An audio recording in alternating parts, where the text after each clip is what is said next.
We're going to get started. Welcome, everyone, to this very, very special session that is taking place at Marxism Festival 2025. My name's Sophia Beach. I'm one of the organisers here of Marxism Festival. I'm a member of the Socialist Workers' Party, but I'm also a proud Jewish anti-Zionist.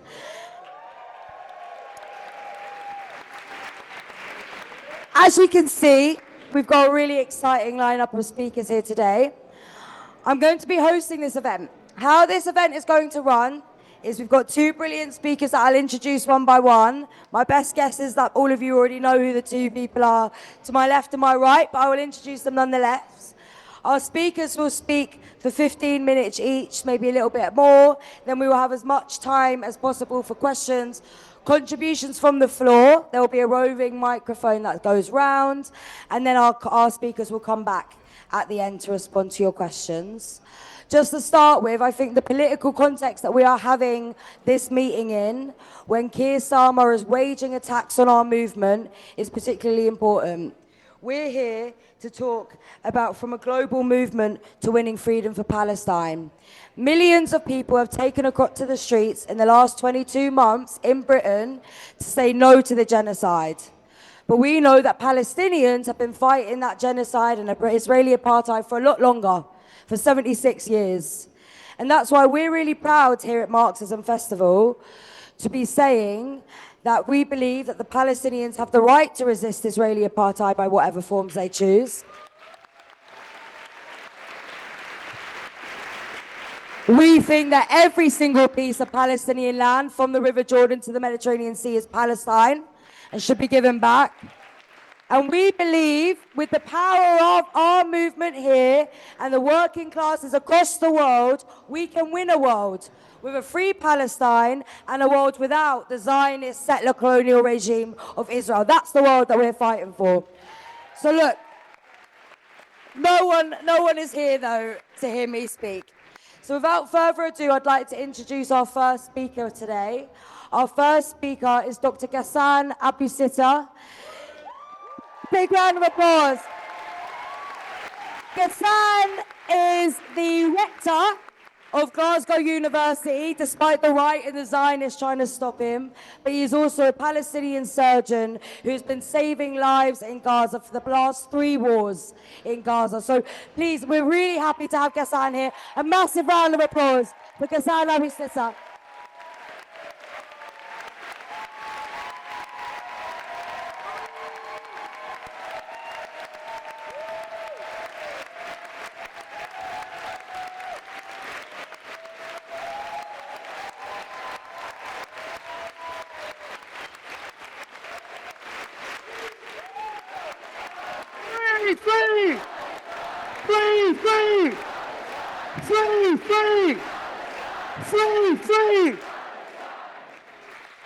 Thank you very much, comrades. Thank you very much for your kindness.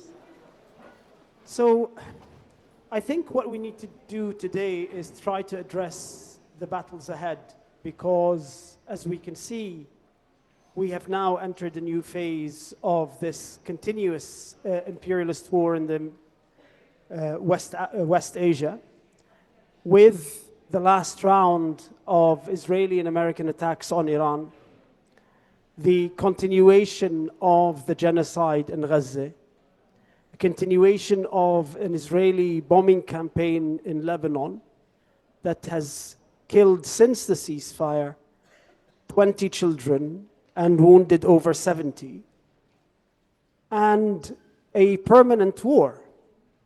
Israel now finds itself in a historical position where, in order for the Zionist project to exist, this war cannot possibly stop. And that's what we're watching in the details of the negotiations happening with regards to a ceasefire in Gaza, where the Americans and the Israelis are insisting that enshrined in the ceasefire agreement is the idea that the war can resume after 60 days.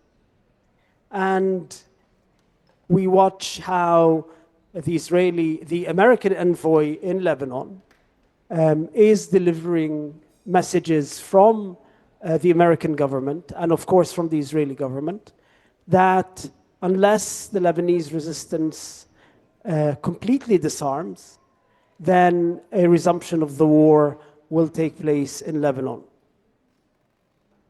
So we start with Palestine and we start with Gaza.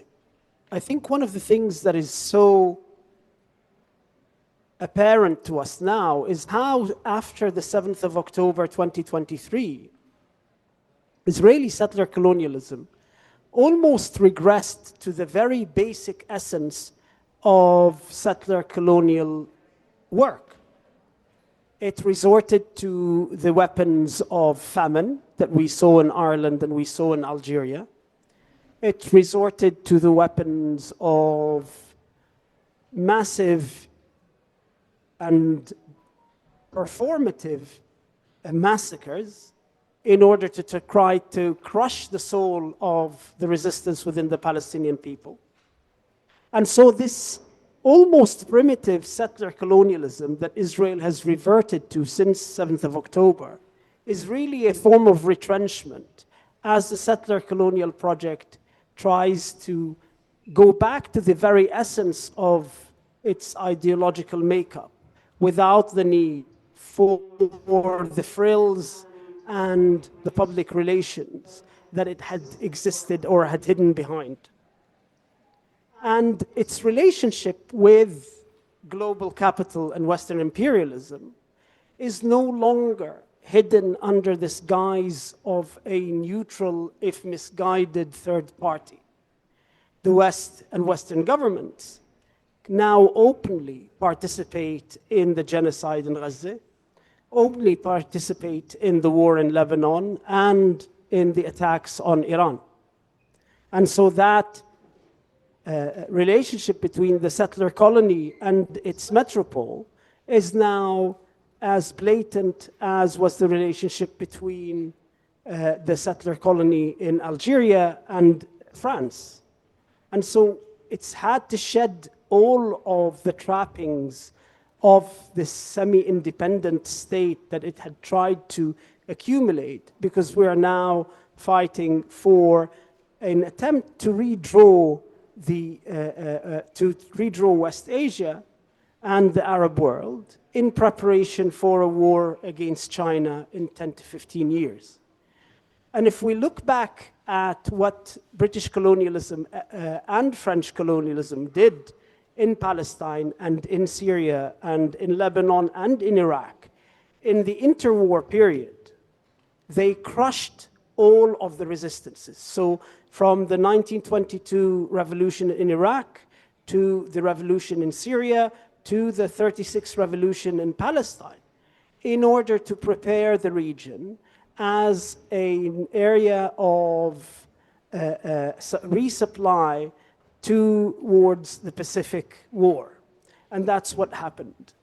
By 1940, when the Second World War started, the resistance in these areas had been completely crushed, and the resupply routes going from the East Mediterranean coast all the way to India had been completely secured. And this is what is happening in the region at the moment. From the beaches of Gaza and South Lebanon and Lebanon to the ethnic cleansing by Julani and his new government in Syria in the Syrian coast, to the wars on Iraq and the war on Iran, we see this corridor that the West is trying to secure to prepare the world for a new world war against China whenever this war has been secured. And in order for this to happen, a similar war has to be waged here. And that war is against people who stand up to this imperialist war, and at the same time to strengthen global capital by eliminating what it views as surplus populations within the global north. And these surplus populations are the economically surplus populations, are the disabled, are the chronically marginalized by imperialism and by capitalism. And we see that almost in tandem, this government here attacks Palestinians in Palestine and attacks working class people, attacks the disabled, and creates a parallel social death that goes alongside the imperialist death of the genocide in the region. And that is what we need to be aware of, is that the genocides and the wars that will happen in the rest of the world will be part of a war that will be waged on working people in this country and in Western Europe and in North America simultaneously. And unless the project, the whole project is defeated, and defeated, not just an accommodation is reached with it, it is incapable of stopping now, because its level of crisis means that it needs to continue to fight these wars in order to ensure the interests of global capital. So I'll stop here and I'll give the mic to my friend. Thank you so much. You can have longer now for your sum up to answer all of the brilliant questions. A massive thank you again to Dr. Ghassan Abu-Sittah. Before I introduce our next speaker, I think it's important to touch on what Ghassan said about the legacies and the impacts of colonialism, and particularly the fight that we have for Palestinian liberation here in Britain. Because in Britain, we live in the belly of the beast in many ways. Britain was the midwife of settler colonialism in Israel, in Palestine, with the 1917 Balfour Declaration. Not only did we create the apartheid settler colonial regime that exists today, but Keir Starmer reinforces, profits, and is abetting and aiding that genocide. Keir Starmer and the Labour Party have blood on their hands. Shame on Keir Starmer. But Keir Starmer doesn't only have the blood of Palestinians on his hands. He has the blood of disabled people when he tries to take away their PIT payments. He has the blood of trans people when he attacks them. He has the blood of working class people when he enacts cuts on his hands. And that is true of all of the Labour Party. So we've got a real specific task here in Britain to connect the dots, like Dr. Ghassan Abu-Sittah said. We say no more money for the bombs, for the F-35 fighter jets that are being used and produced in Britain and sold to Israel. Stop the arms sales and put money in the NHS and in the education system. These are the kind of arguments that we have to make. But again, I want to introduce our next speaker, because not only have we had a brilliant movement here in Britain on the streets, but we have taken inspiration of a global movement for Palestine. In every corner of the world, people have fought against apartheid. And that was represented, that global movement was represented on the Madeleine Flotilla Freedom Ship to Gaza, a boat that had 12 brave activists aboard that wanted to lift the siege, to let the aid into Palestine. Now, we would have all seen the images on social media. That boat was stopped by the Israeli defense forces, or the Israeli offense forces, as we should say.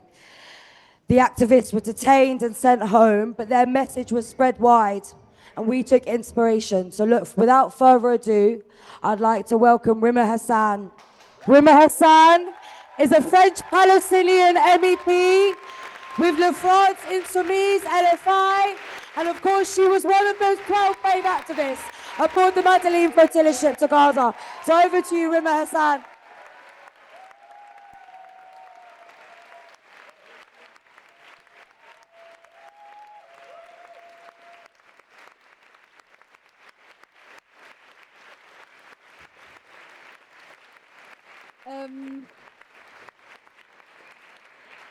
Merci beaucoup. Je vais faire mon intervention en français et je vais avoir deux très bons traducteurs à mes côtés.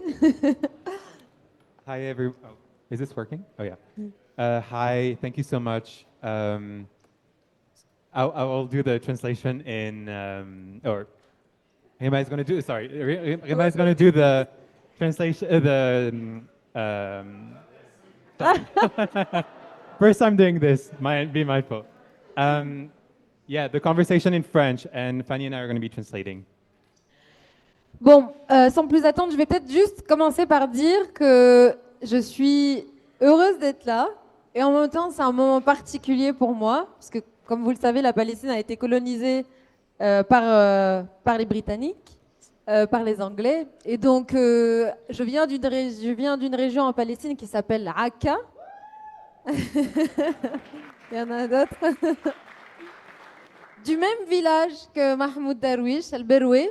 Et à Akka, il y avait une prison, qui était connue des Palestiniens. C'est la prison dans laquelle, justement, les Anglais et les Britanniques persécutaient et emprisonnaient la résistance palestinienne. Pardon, c'était long. Hi, can you hear me? Yeah. No? Okay. If I scream like that, can you hear me? Yeah? Okay.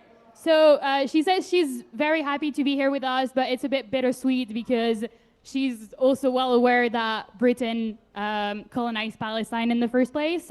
And so she brought up the fact that she comes from a town. Can you say it? Akka.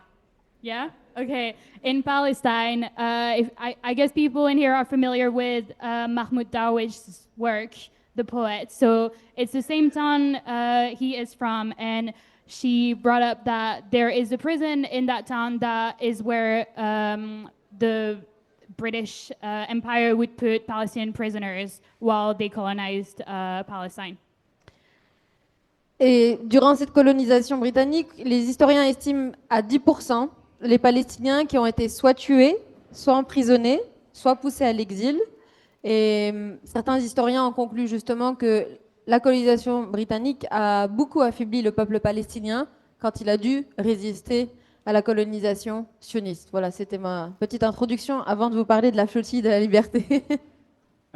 So, because of the British colonization, historians think or estimate that at least 10% of Palestinian population has been killed or put in exile.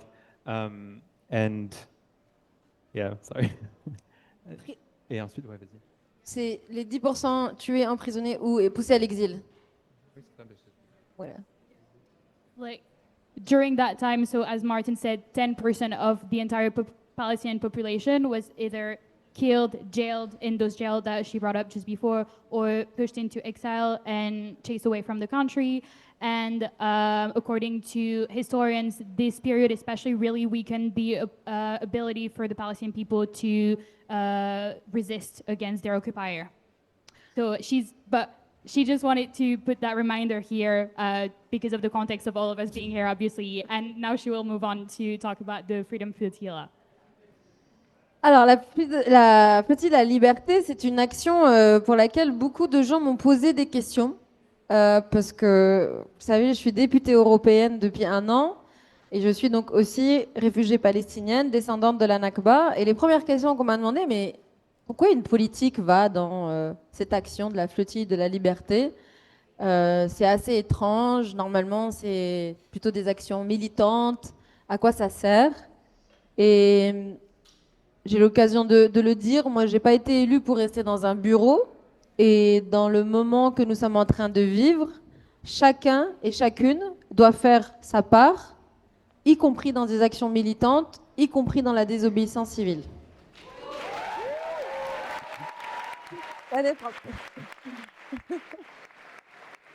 I see we have a decent number of French speakers in the room.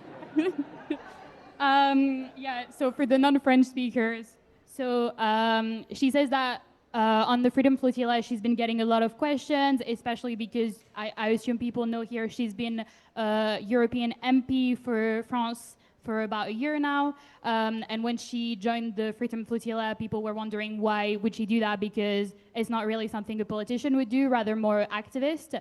And so our answer to that is that, especially in the time that we're living now, each one of us has to do something. Each one of us has to step up and stand up to the oppression, and that was her way of doing that.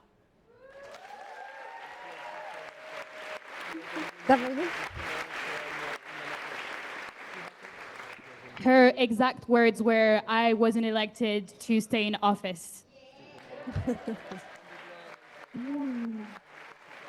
L'action de la flottille, elle a été très importante parce qu'elle a permis de mettre et de montrer le visage vraiment de ce colonialisme israélien qui s'étend à d'autres gens que les Palestiniens. C'est-à-dire que jusqu'à présent, Israël se cachait derrière le narratif colonial de les Palestiniens à Gaza, c'est des terroristes, on ne laisse personne entrer parce que c'est compliqué, il y a des tunnels, etc., etc. Là, c'est un bateau qui avait mobilisé 12 humanitaires, enfin, dans l'action humanitaire, on avait tous des fonctions différentes. Et ça a permis de montrer que même si demain, vous décidez de mener une action qui est parfaitement légale, j'y reviendrai tout à l'heure avec le détail du document des 10 rapporteurs spéciaux des Nations Unies qui ont soutenu notre action, ça a montré que même si vous, demain, de par votre empathie, de par votre solidarité, de par votre engagement, vous voulez connecter avec ce peuple palestinien pour le venir en aide, eh bien Israël vous arrêtera, voire elle pourra vous attaquer et vous emprisonner. Et en cela, l'action de la flottille était d'abord humanitaire, même si on n'a pas réussi à aller à Gaza, l'objectif était d'abord humanitaire, et ça c'est une responsabilité. La deuxième symbolique de cette action, elle était politique, éminemment politique, pour dénoncer le génocide et le blocus. Et enfin, troisième objectif, c'est que ça a permis de montrer à tout le monde que l'intention réelle d'Israël, c'est-à-dire d'enfermer jusqu'au bout ce peuple palestinien dans la bande de Gaza et de procéder à un nettoyage ethnique, à un génocide, en s'assurant que personne ne puisse apporter sac de farine, parce que c'est ça qu'on avait sur le bateau, hein.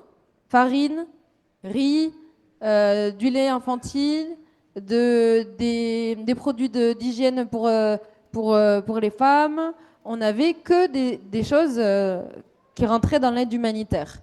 Et donc, en cela, elle a permis de remettre à jour ce visage du colonialisme israélien à un moment où nous vivons une propagande israélienne un peu partout. Pardon. J'essaie de faire plus court. So she said quite a lot of things in there. So On va résumer. no, like I think I got it. Don't worry, guys. So she said the work of the flotilla was really important because the first thing is like it allowed everyone to actually see and for them to show the real face of Zionist colonialism and Israel's colonization of colonialism of Palestine.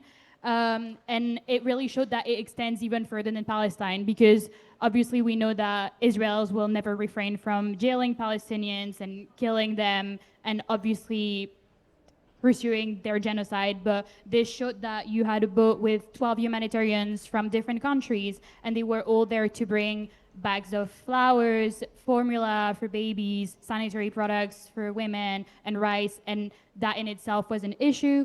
And so she said that it shows that if tomorrow someone or multiple people in this room decide that they want to take action to go and support Palestine and go to Palestine to bring humanitarian aid, they will also be targeted, they will also be jailed. And so that extends to, further than Palestinians, it extends to everyone who displays solidarity. And she said the Freedom Flotilla had 3 main objectives. So the first one obviously was humanitarian. It was to bring those products that I just described to you. And then the second was highly political. It was aiming at denouncing the genocide and the blockade in Gaza. And then in third, it was to show Israel's intentions. So what we discussed, so the genocide, the colonization, and all those products that in themselves became an issue and a threat somehow. And she said that it was really important to be showing that real face of Israel's intentions, especially now that we are being subjected to so much propaganda from the state of Israel, even here.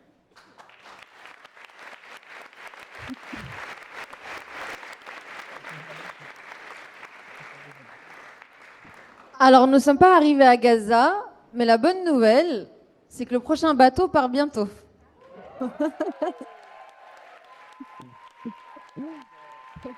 So she said, we didn't make it to Gaza, but the good news is that the next boat is leaving soon. Et il porte le nom de Handala. Je sais pas si tout le monde voit ce que c'est Handala. It's named Handala.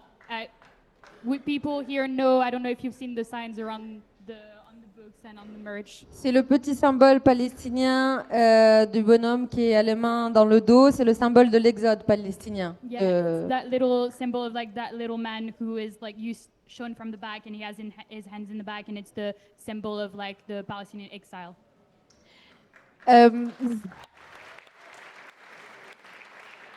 Je veux juste rappeler les éléments avant de vous parler peut-être de l'anecdote de l'emprisonnement, juste vous rappeler le cadre légal de cette action. Ça, c'est très très important parce que nous avons, en France notamment, beaucoup été attaqués par les médias et les politiques. Ils nous ont accusés de partir en croisière, de nous amuser avec cette action, etc. Et leur propagande, en fait, elle permettait surtout d'éviter de parler du droit et du cadre légal. Et c'est l'élément qui, normalement, doit le plus intéresser les citoyens et les citoyennes. Et je vais juste vous rappeler le cadre légal qui a été rappelé par les 10 rapporteurs spéciaux des Nations Unies qui nous ont soutenus. Et effectivement, beaucoup de médias qui ont parlé de la flottille n'ont pas du tout mentionné ce document. Donc c'est très important pour moi de le synthétiser aujourd'hui. Enfin, juste les quelques arguments. So before she talks about the journey itself, she wants to remind everyone about the legal ground behind it because especially in France, there were a lot of attacks on the crew of the flotilla and even the idea behind it because it was compared to a cruise, just people going on a random holiday. And the goal of that was basically to prevent people from actually talking about why they were doing that, but especially the fact that like they had a legal right to do that. So she wants to bring back this legal aspect of it, and she want to talk about a report that was written by 10 UN reporters, especially about their action and about what's going on in Palestine.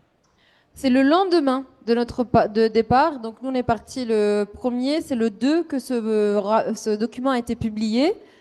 Les rapporteurs spéciaux des Nations Unies ont été très clairs, donc en soutenant l'action de la flottille et en rappelant surtout le cadre légal. Ils ont rappelé 2 éléments très importants. C'est pour ça que je suis très heureuse de vous annoncer qu'il y a d'autres bateaux qui vont partir parce que nous avons parfaitement le droit de le faire. Et ces rapporteurs spéciaux ont rappelé premièrement que la population de Gaza est en droit de recevoir de l'aide humanitaire. Quiconque veut amener de l'aide humanitaire, une organisation, un État veut s'organiser pour amener de l'aide humanitaire, il en a parfaitement le droit, y compris dans un contexte d'occupation. Ils insistent vraiment sur cette particularité-là en disant mais on est au courant que Gaza est dans un contexte d'occupation, mais y compris dans un contexte d'occupation, la population de Gaza a droit de recevoir de l'aide humanitaire. Le deuxième élément qu'ils ont rappelé dans le droit qui s'applique, c'est que les eaux qui sont contrôlées par les eaux territoriales qui sont contrôlées par Israël, que beaucoup de médias ont appelé les eaux des eaux israéliennes. Moi, il y a énormément de médias qui ont dit mais vous saviez que vous allez être arrêtés, c'est des eaux israéliennes, c'est un territoire qui appartient à Israël et les eaux territoriales autour de la bande de Gaza, c'est à Israël. C'est parfaitement faux. Les rapporteurs spéciaux des Nations Unies ont également rappelé dans ce document que ces eaux appartenaient aux Palestiniens et que Israël les contrôle de manière totalement illégale. Donc, tout mettre en œuvre pour briser ce blocus, c'est une responsabilité et c'est un devoir, parce que tout ce que fait Israël en matière de contrôle sur ce territoire est parfaitement illégal. Et ça, il faut être très... pour résister sur ce narratif. Tout le narratif qui consiste à dire que nous menons des actions illégales, que nous serions des terroristes, eh bien, il faut renverser ce narratif et rappeler le droit qui s'applique et que nous avons, nous, par contre, affaire à un État terroriste qui est l'État d'Israël.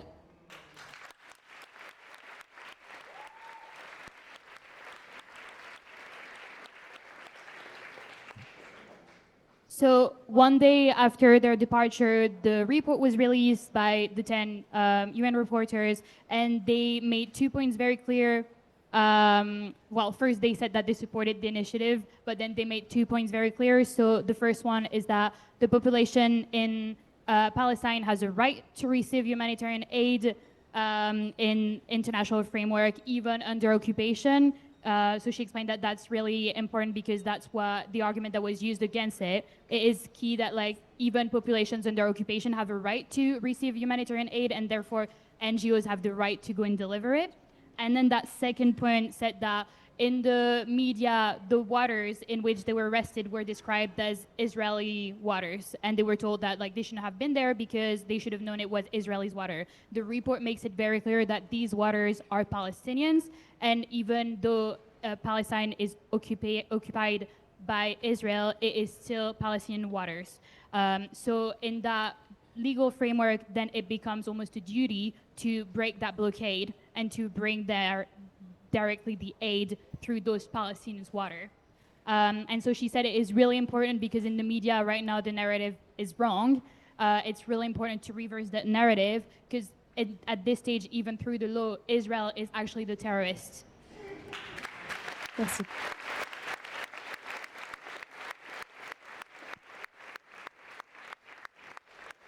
Je vais pas trop m'attarder sur l'attaque en elle-même, mais juste vous dire que c'était un acte de piraterie. Nous avons été attaqués par 4 drones.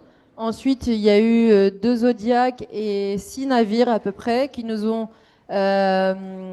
arrêtés et amenés de force au port de Ashdod. Donc nous avons passé 20 heures sur le bateau avec des soldats israéliens. Et ça va être une bonne transition pour moi pour vous parler de la complicité européenne, parce que pas même la présidente du Parlement européen où je travaille n'a condamné ce que Israël a fait, c'est-à-dire nous arrêter en eau internationale, qui est quand même, c'est pour ça que je parle d'acte de piraterie, parce que c'est une violation du droit. Et les États européens concernés, parce qu'il y avait essentiellement, sur les 12 personnes à bord, 10 étaient des ressortissants européens.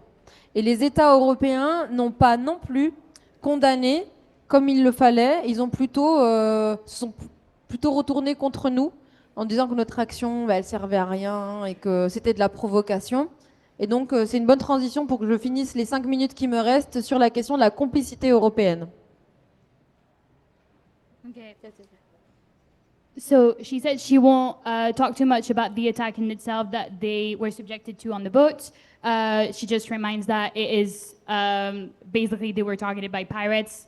There were 4 drones, 2 Zodiacs. I don't know if you know those really small boats, and 6 boats. They had to spend 20 hours on the boat with Israeli soldiers, and then they were brought into a port.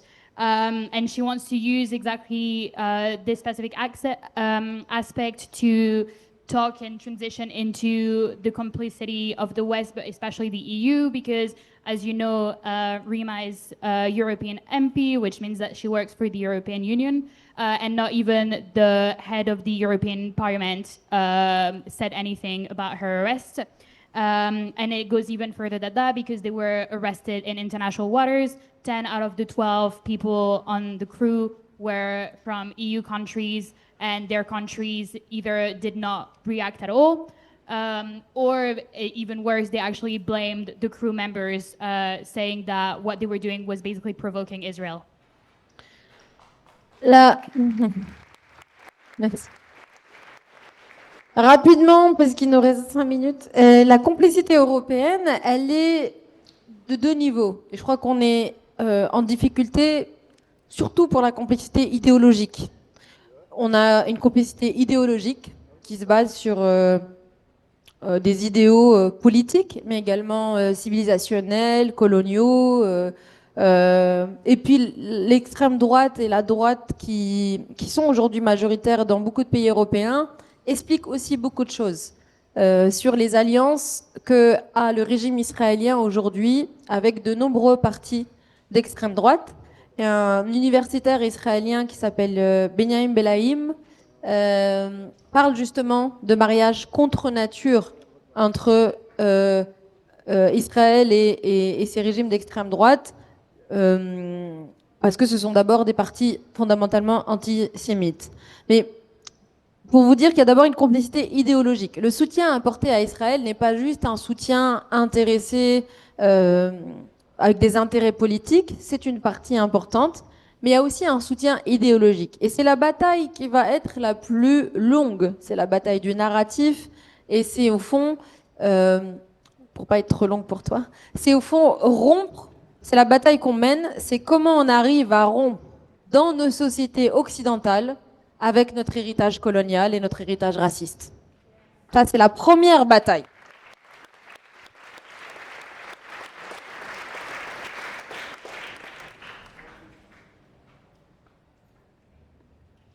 So she discussed how the Western countries' complicity, but mostly we're discussing EU here, is firstly an ideological complicity. So through ideas of like civilizational superiority, colonialism, etc. I'm sure you're familiar. But then she also discussed how, I'm sure everyone's aware, there's been a rise in far right and right being in governments all over Europe, but also all over the world in general. And she discussed, I didn't get the name. Benjamin Belhaim. Oui, israélien. Oui. So she discussed the complicity between especially far-right governments and right-wing governments in the West with Israel's. And so she mentioned this historian that she just named, who described this as Oui. like against nature complicity, because those parties are, through the way they were formed, anti-Semitic. And so that historian discussed how that is a really interesting thing to see. And then she said that what is really important here is the way that like the West is giving an ideological support to Israel, and that's why she said that our biggest battle is the narrative. We really have to counter the narrative, and especially it starts with breaking within our countries our colonial and racist heritage that we still have today. Dernière. Pardon. Et on a également une complicité politique, donc vraiment un agenda politique concret, actuel, qui s'opère avec les États européens. L'Union européenne, c'est le premier partenaire commercial d'Israël. S'agissant de la question des exportations d'armes, on parle beaucoup des États-Unis, qui prend une place effectivement centrale, mais juste après les États-Unis, il y a l'Allemagne, en deuxième position. En troisième position, c'est l'Italie. Et différents pays collaborent sur différents aspects de cette question militaire. La France, par exemple, se défend de ne pas exporter beaucoup d'armes vers Israël. Or, la France exporte de matériel militaire pour les mitrailleuses israéliennes. Et on sait parfaitement que les mitrailleuses israéliennes sont utilisées aujourd'hui à Gaza. Et que sans le matériel que la France livre, ces mitrailleuses ne peuvent pas fonctionner. Donc il y a une collaboration, une complicité à tout point de vue sur le plan militaire et sur la question commerciale, puisque l'Union européenne est le premier partenaire commercial d'Israël, notamment avec l'accord d'association qui, je le répète, est conditionné au respect des droits humains. Et on se demande ce qu'il faut de plus à l'Union européenne pour constater que Israël ne respecte pas les droits humains. L'apartheid est documenté, la colonisation est documentée, l'occupation est documentée, le génocide est documenté, les arrestations arbitraires. Et je rappelle qu'il y a 10 000 prisonniers politiques palestiniens, que nous, Palestiniens, on appelle nos otages. Ce sont les otages palestiniens, des Palestiniens qui sont arrêtés de manière arbitraire, qui sont torturés, qui croupissent dans les prisons sous la détention administrative, qui est un procédé qui était utilisé par les Britanniques. C'est un procédé qui était utilisé par les Britanniques en Palestine, cette détention administrative, qui est un procédé colonial et qui a été gardé par Israël et qui permet d'arrêter sans motif, sans pouvoir se défendre, n'importe quel Palestinien sur la simple base de suspicion. Et donc cette complicité politique, elle est plus concrète pour nous, et en cela, on a des moyens concrets aussi pour l'endiguer. Et je termine là pour ça parce que j'étais un peu longue. Le boycott, la désobéissance civile, elle doit être au cœur de nos luttes. Nous ne sommes pas en dictature, nous sommes dans des États démocratiques. Et dès lors que ces États démocratiques nous trahissent, trahissent les engagements qui sont les nôtres en matière de droit international, de convention internationale, de respect de la vie humaine, notre devoir, c'est de ne plus obéir à ces États parce que ce sont eux qui sont en train de nous trahir. Et on détaillera à la fin de l'intervention toutes les victoires pour que vous repartiez avec un peu d'optimisme. Donc ça sera vraiment mon mot de la fin sur la question de la complicité européenne. Et je rajoute juste une phrase, désolée. Ça fait 1 an que je suis au Parlement. Chaque mois, je propose des résolutions d'urgence sur la situation à Gaza, qui est mon travail dans la Commission des droits de l'homme. Et les autres groupes, surtout à droite, centre-droite, extrême-droite, jouent de leur rapport de force pour empêcher un texte sur Gaza. Donc, je veux vraiment vous dire, je ne sais pas quand sont les prochaines élections ici, à tout niveau. Vous avez pour devoir d'élire une prochaine génération de politiques qui travaillent tous les jours à la libération du peuple palestinien. C'est une responsabilité aussi citoyenne.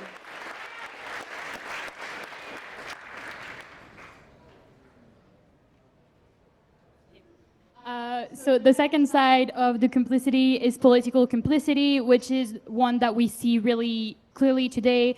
The EU is the first trade partner for Israel.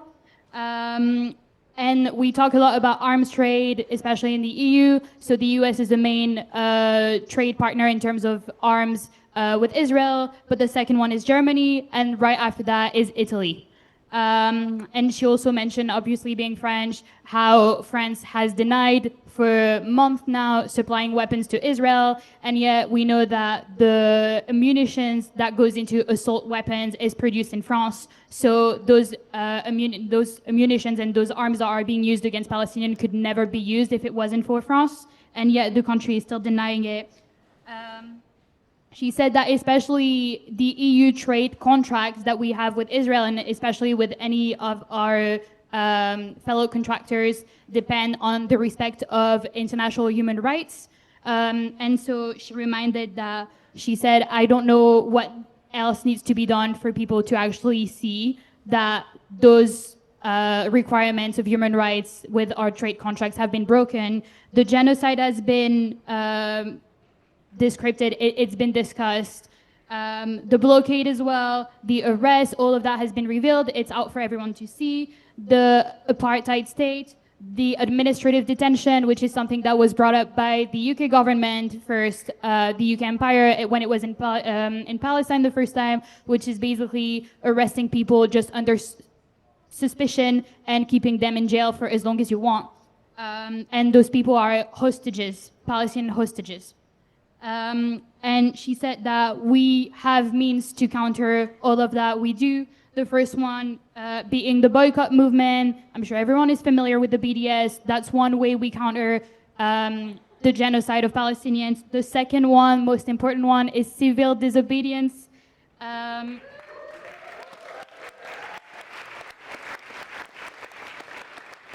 She said that civil disobedience more than ever needs to be at the heart of our struggle. It is democracy that has betrayed us. Our democracies have betrayed us the moment they stopped abiding by international law and international human rights. And as such, it is our duty to disobey and to refuse to take orders from them, because they...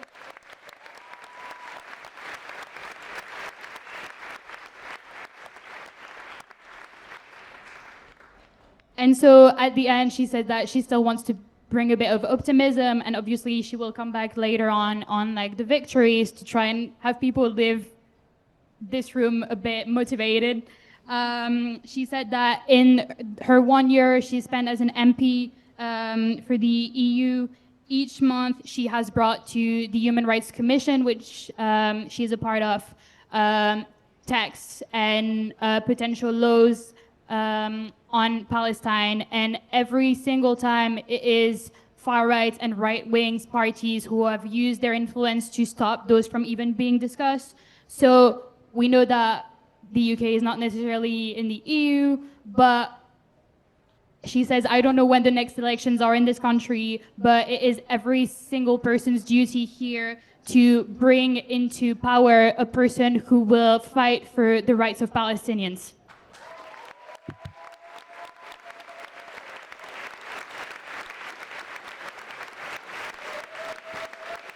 Amazing. Thank you so much to both of our speakers, both Rima Hassan and Dr. Ghassan Abu-Sittah. Look, we're going to go straight into questions and contributions because I want to fit as many people in as possible.